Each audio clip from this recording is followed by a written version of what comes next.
Mas vamos lá. Contextualizando, nós hoje começamos o primeiro livro de Samuel, capítulo 24. E ontem nós vimos que Davi continua escapando de Saul. Saul dá uma pausa na perseguição a Davi, pois soube que Davi saíra da cidade de Keila. Ele ia encontrar lá na cidade, ele soube que ele estava lá em Keila guerreando contra os filisteus, contra lá os inimigos lá, e ele soube que Davi tinha saído de lá. Então ele abortou a ideia de ir para Keila atrás de Davi. Aí mais tarde ele soube a localização de Davi. Então ele foi com seus homens atrás de Davi. O exército de Saul agora já... o exército de Saul e o agora já em formação o exército de Davi, eles se encontram num lugar onde um fica de um lado, outro fica de outro, e uma rocha no meio ali, eles quase cara a cara. Quando já a guerra ali, já a situação já era iminente ali de guerra, Saul fica sabendo que a terra dele está sendo atacada pelos filisteus. E aí Saul recua e vai atrás lá de socorrer a terra dele. No capítulo de hoje a gente vai ver o seguinte, vamos ler. 1 Samuel 24, versículo 1. Quando Saul voltou da luta contra os filisteus, soube que Davi estava na região deserta, que fica perto da fonte de Gede. O nome do lugar é En-Gede. Então escolheu 3.000 dos melhores soldados de Israel e foi com eles procurar Davi e os seus homens a leste das rochas dos cabritos selvagens. Saul chegou a uma caverna junto de alguns currais de ovelhas, perto da estrada, e entrou ali para satisfazer suas necessidades. Aconteceu que Davi e seus homens estavam escondidos mais no fundo da caverna. Então eles disseram a Davi: esta é a sua oportunidade.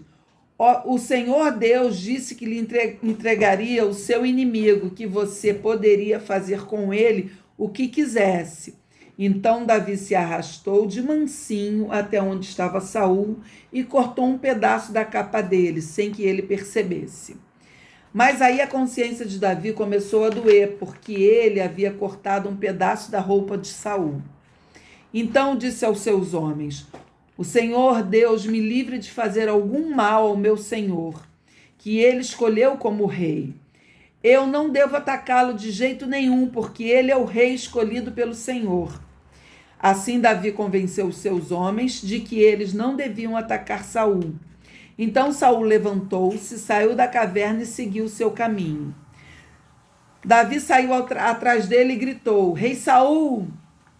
E ele virou-se, e Davi, em sinal de respeito, se ajoelhou e encostou o rosto no chão. Então disse: por que é que o Senhor dá atenção às pessoas que dizem que eu quero prejudicá-lo? O Senhor sabe, o Senhor pode ver por si mesmo que hoje na caverna o Senhor Deus o entregou a mim. Alguns me disseram que o matasse, mas eu não quis fazer isso. Eu não quis fazer isso. E disse que não levantaria um dedo contra o Senhor, pois o Senhor o escolheu. O escolheu para ser rei. Veja, meu pai, veja o pedaço da sua capa que está na minha mão. Eu cortei contra o Senhor. Eu cortei o pano, mas não matei o Senhor. Isso prova que eu não penso em me revoltar contra o Senhor, nem fazer-lhe nenhum mal. Eu sabia muito bem o que o Senhor estava procurando me matar, mas mesmo assim eu não o ataquei. Que o Senhor julgue qual de nós dois está errado, e que ele castigue o Senhor pelo que fez contra mim, pois eu não vou atacá-lo de jeito nenhum. 13. Como diz o velho ditado, o mal vem dos maus. Eu não lhe farei nenhum mal. Vejam o que o rei de Israel está tentando matar. Vejam só o que ele está caçando: um cachorro morto, uma pulga. O Senhor Deus vai julgar e decidir qual de nós está errado. Que ele me julgue, me defenda e me livre do Senhor. Quando Davi acabou de falar, Saul disse: é você mesmo, meu filho Davi?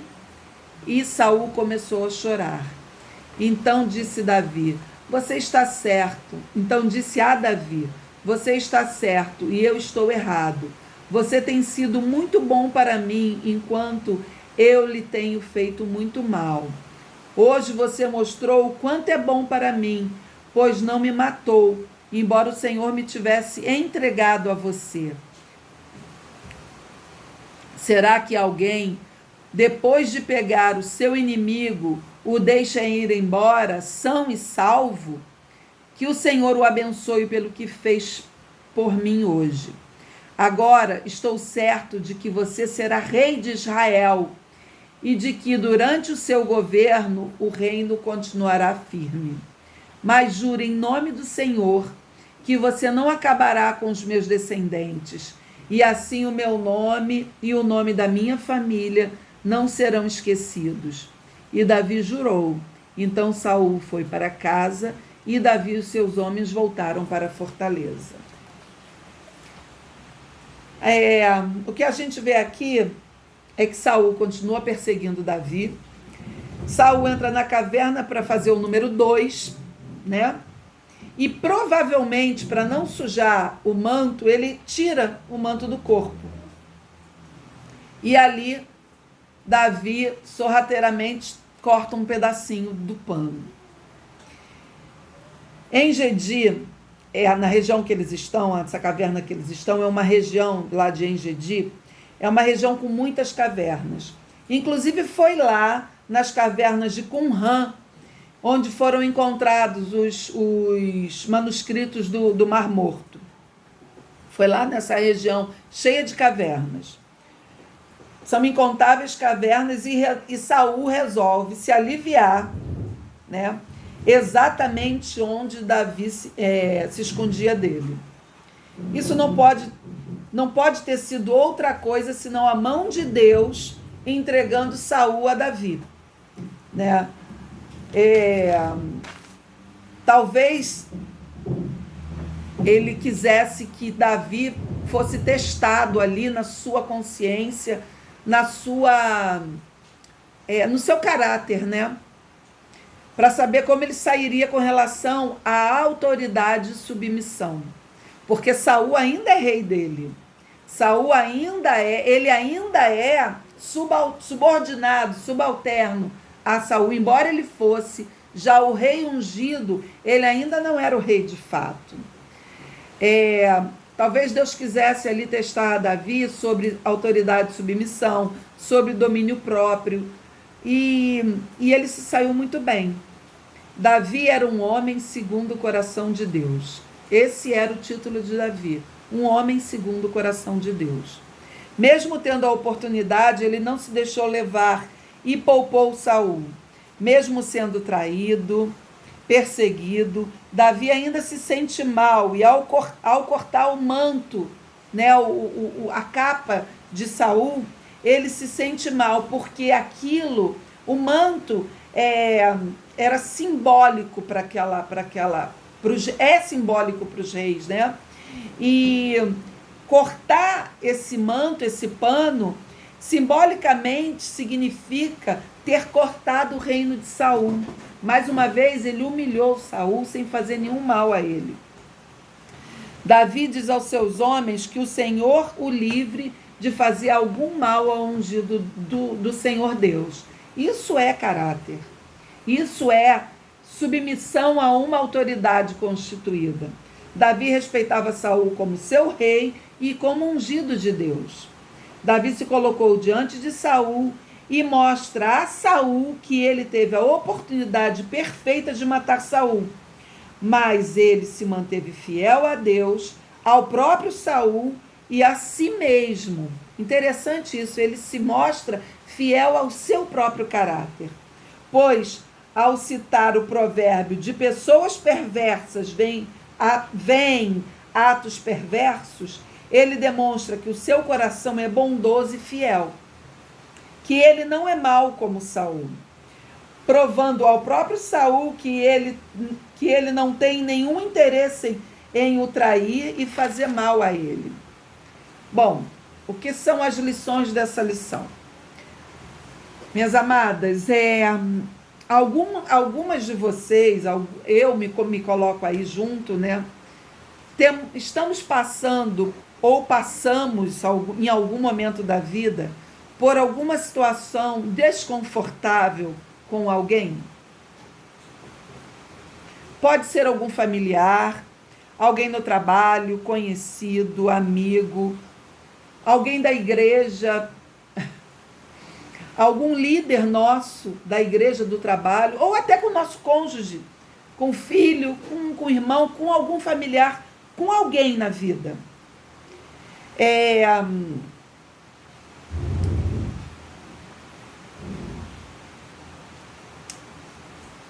Quem não passou por isso já na vida? Quem não passou? Acho que todo mundo já passou por isso. Que todo mundo já desejou que aquela situação em que a gente se encontra, submisso, sendo subordinado a alguma situação, a alguém, que aquilo fosse diferente. Todas nós já passamos por isso, com certeza, né? Quando a gente olha para uma situação ou ação de alguma pessoa, aonde a gente acha que aquilo não está certo, quando a gente passa por isso,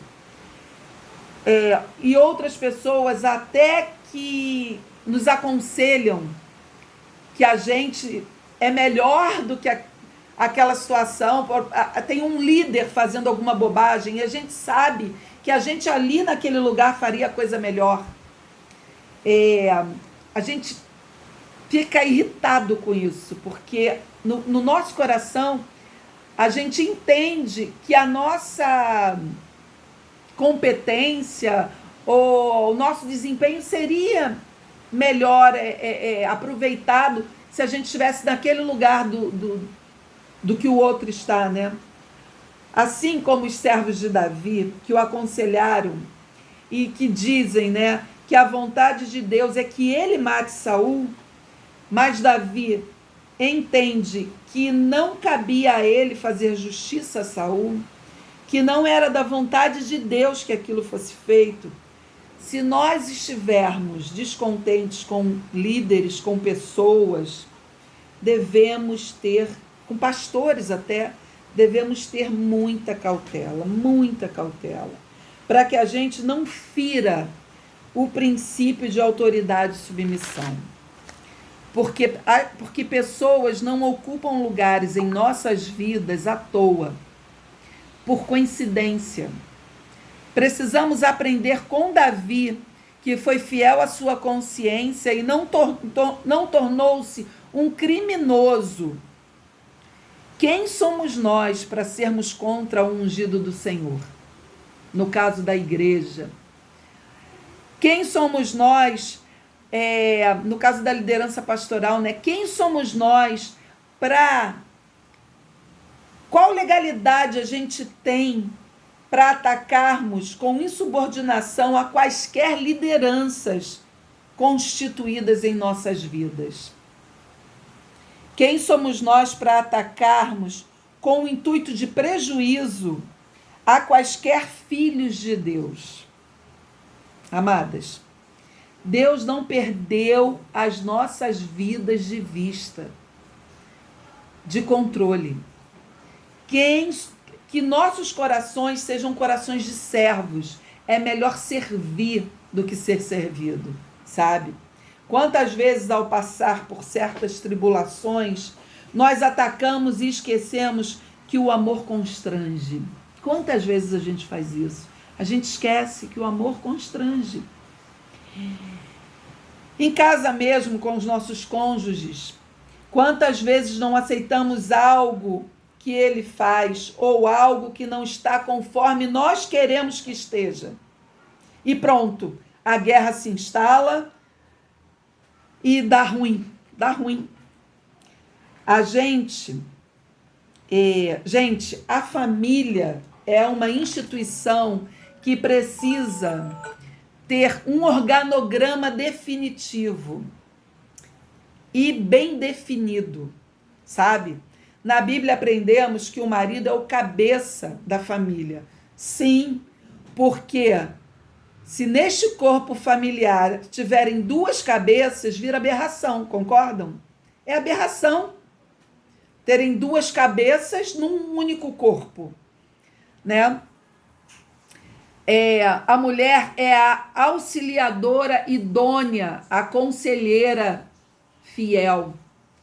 Nós precisamos entender que a gente tem o papel de auxiliar e de aconselhar, de ponderar, mas o marido tem a última palavra.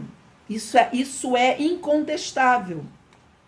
É pecado manipular o marido? É pecado manipular o marido. Dizer que ele é o cabeça e nós somos o pescoço, que movimentamos a cabeça, é pecado. A cabeça se movimenta pelo nosso cérebro. O pescoço tem... o conceito do pescoço nesse caso é de sustentação. A gente sustenta o nosso cônjuge através dos nossos exemplos, através dos nossos conselhos, através da nossa submissão, do nosso auxílio idôneo, sabe? E não é de manipulação. Não é. O nosso lugar não é de esposas manipuladoras. O nosso lugar é de esposas conselheiras. Já o marido tem também seu lugar. Seu lugar de amar a esposa como Jesus amou a igreja. De dar à esposa espaço e voz de aconselhadora e levar em consideração os seus conselhos. É por isso que existe o namoro e o noivado, para que a gente entenda se os nossos companheiros estão em consonância com esse lado deles, para que a gente possa estar em consonância com o nosso e essa instituição seja funcional, abençoada por Deus, assim como a Bíblia ensina, que tudo que a Bíblia ensina é para o nosso bem. E assim como a Bíblia ensina, para que nossa família seja uma família saudável e feliz, sabe? Davi passou pelo deserto e é tratado por Deus. A gente, quando passa pelo deserto, a gente também é tratado por Deus. Deserto é lugar de paciência, deserto é lugar de criar raízes, não é lugar de morar, mas é lugar de fortalecer as nossas raízes. Ele podia matar Saul? Sim. E tomar o poder ali e fazer tudo errado. Ele já era ungido, ele era o homem segundo o coração de Deus e ele fez tudo certo. Ele escolheu seguir a sua consciência e fazer o certo. Ele escolheu não brigar com seu caráter e fazer o certo. Deixando que Deus trabalhasse e fazendo segundo a vontade dele, no momento certo. Isso permitiu que ele continuasse sob a proteção e o cuidado de Deus. E o meu conselho para nós todas no dia de hoje é que a gente siga esse exemplo e que a gente não seja insubmissa. A insubmissão é pecado. A gente deve ser submissa à autoridade constituída. A gente ganha com isso e o amor constrange. Se tivesse uma frase hoje, para a aula de hoje, para o estudo de hoje, eu diria que a frase é essa: o amor constrange. Saul era mau caráter, Saul estava endemoniado e ainda assim Davi constrangeu Saul. Depois Saul vai voltar a estaca zero lá, mas naquele momento, Davi, com o seu proceder alinhado com o Senhor, submisso a Deus, submisso a Saul, ele constrangeu Saul e deixou de ser um homicida. Saul seria um homicida se ele fosse atrás dos maus conselhos e se ele fosse atrás do homem da alma. Mas não, ele foi, ele se permitiu ser aconselhado pela sua consciência e pelo Espírito de Deus que estava sobre ele, porque ele era um ungido. Nós somos ungidas do Senhor, que a gente também permita isso e que a gente leve paz aonde quer que a gente esteja e que a gente respeite as nossas autoridades constituídas em todos os âmbitos. Não importa se você gosta do presidente, ele é o seu presidente e você tem que respeitá-lo. Não importa se você gosta do seu chefe, do seu líder, ele é o seu líder e você tem que respeitá-lo. O marido importa que você ame e aí você tem que respeitá-lo porque ele é o cabeça da sua família. E é isso que eu queria dizer no dia de hoje e eu quero muito que vocês completem o estudo ou perguntem se tem alguma dúvida. E eu quero também mostrar de onde eu tenho tirado os meus estudos, tá? São esses livros, tá? Que eu tenho falado muito de Tim Chester e aqui está. Esse é o livro que eu tiro as citações dele. Tem que dar os créditos, né? Vamos lá, é isso. Eu queria dizer que eu não teria tanta sabedoria quanto Davi, teria estragado tudo. Eu também. Entendeu? Eu olho e penso, nossa, ele com a faca e com o queijo na mão e deixou Deus agir. E eu, por tão menos, boto a minha mão no negócio e estrago tudo. Ai, como que eu tenho que aprender a fazer isso, né? Esperar Deus trabalhar, deixar Deus trabalhar e parar de querer fazer as coisas com as minhas mãos. Mas eu declaro no nome de Jesus que a partir de hoje, desse estudo poderosamente ungido, você vai lembrar todas as vezes que a sua mão se levantar para sobrepor a mão de Deus. Em nome de Jesus, eu declaro isso na sua vida, Amém. na minha e de todas nós. Amém. É algo que a gente tem que vigiar muito. Porque às vezes a gente faz sem perceber. A gente ora e pede a Deus algo, e aí quando a gente tem uma oportunidade, a gente não pergunta ao Senhor se naquela oportunidade é para deixar de fazer ou se é para a gente fazer. Ele estava ali, com a oportunidade de tomar o trono. Mas ele mesmo assim deixou o Senhor fazer isso por ele, né? Às vezes Deus bota na frente da gente aquilo que a gente quer. E aí a gente só não sabe se está na hora de colocar a mão naquilo ou não. Então é tão desafiador, né? É muito desafiador, porque ele era ungido, ele tinha a licitude, era lícito para ele, licitude de assumir o seu reino, né? O seu trono. Mas ele seria um homicida. Sim. E aí, né, ele tem o temor dele a Deus e a submissão dele não permitiu que isso acontecesse. Então a gente precisa realmente fazer isso, né? Esperar Deus falar o que a gente precisa ou não fazer. A gente precisa fazer isso.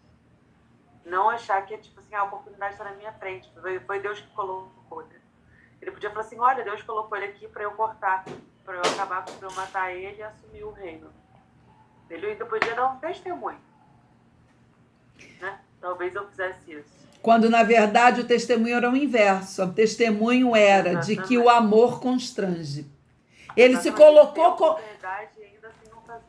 colocou como cachorro morto, um cachorro morto, uma pulga. Ele se colocou de joelhos e prostrou o seu rosto na terra. Ele se humilhou para um homem que queria matar ele com toda a injustiça do mundo. Cara, eu consigo imaginar assim, falar, olha, eu matei Saul, Deus trouxe Saul até mim, eu matei Saul e agora eu sou o rei, né? Olha, e ainda tem gente aplaudindo. Claro. E aí, Aí vai Davi e faz completamente diferente. Ele fala, olha, eu tive a oportunidade de fazer, mas não fiz. Porque eu reconheço que esse não era o caminho que eu tinha, não é o caminho correto. Né? Então é isso, a gente tem que aprender muito, muito com o Davi nessa situação. Eu amo Davi, sabia? Eu amo muito Davi, porque eu acho que ele é homem como a gente, ele pecou várias vezes, mas ele se alinha com o Senhor com uma humildade, com uma humildade. Pois é. É impressionante, ele vê Deus como a rocha dele, isso está em Salmos, né? É a minha rocha, eu estou no Minha esconderijo, fortaleza, minha o Deus em que eu confio. e ele se coloca, ele É se isso. prostra. E é isso, gente. Nayana, que você. Nayana tá lá na lida dela, coitadinha. Tô só Carla. recebendo, só recebendo. Carla, alguma coisa aí a colocar? Hoje você está com a sua irmã. Ana Paula, seja bem-vinda, querida. Deus te abençoe. Que bom te ver aí. Obrigada. Muito. Tem alguém lá no fundo também. Você está em Cachoeiras? Ah, tá. Louvado seja Deus por essa tenacidade na academia. Tá vendo, Manu? Estou no fundo aí de toalha. Pois é, a Clarinha passou aqui no fundo. Ah, pelo menos só tem a gente, né? Pior fui eu que já fiz isso na aula dela. Mas é isso, gente. Então, vamos encerrar. Mais alguma coisa? Tenho. Carla, a gente precisa comer o chocolate que a gente prometeu que a gente ia comer. Eu não tive meu resultado ainda, meu amor. Tô Ah, esperando. mas eu já passei para 5. Manu, faça as honras da casa, por favor. Deus, em nome de Jesus, nós te agradecemos por mais uma reunião. Amém, Senhor.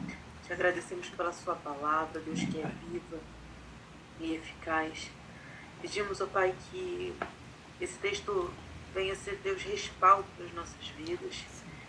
Que venhamos aprender, Deus, assim como Davi fez, esperar o Senhor fazer, esperar o Senhor agir. Nos ensina, Senhor, sobre esse amor, sobre essa submissão, sobre, Deus, esse temor incrível que Ele tinha. Nos ajuda, Senhor, a consertar as nossas vidas diante do Senhor. Que, Pai, o nosso coração seja um coração segundo o coração de Deus, assim como Davi era. Amém, Senhor. E possamos nos reconciliar com o Senhor quantas vezes for preciso. Amém, Pai Santo. Mas que a nossa vida sempre esteja alinhada com o Senhor.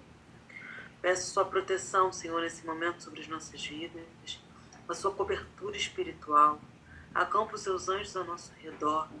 Nos cobre, Deus, com o teu sangue, nos reveste com a tua armadura da cabeça até os pés. Que nenhum mal nos sucederá e praga nenhuma chegará à nossa tenda. Senhor, nós estamos blindados pelo poder que há no teu nome, Jesus.